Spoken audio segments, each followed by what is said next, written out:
This is a work of fiction. Names, characters, business, places, events, and incidents are either the products of the author's imagination or used in a fictitious manner.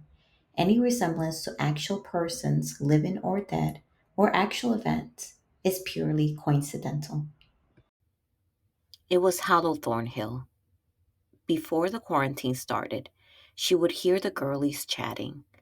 Walk that hill every day and you will lose so much weight.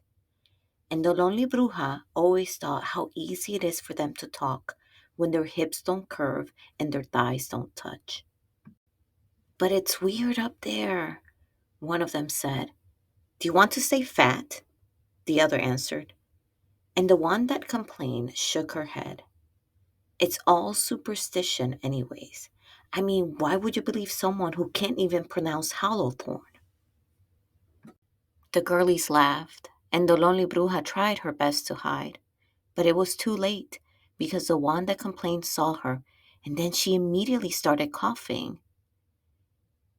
And when the meaner friend saw her bestie turned over, she too spotted the Lonely Bruja.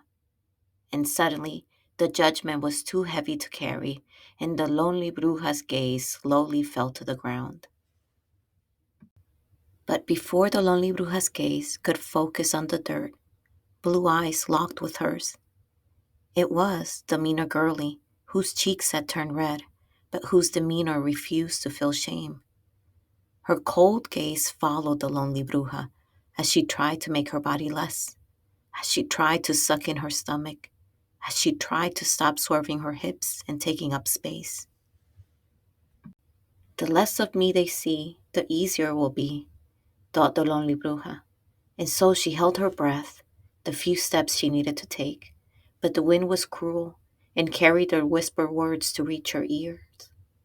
She should be going up that hill 3 times a day, the wind said.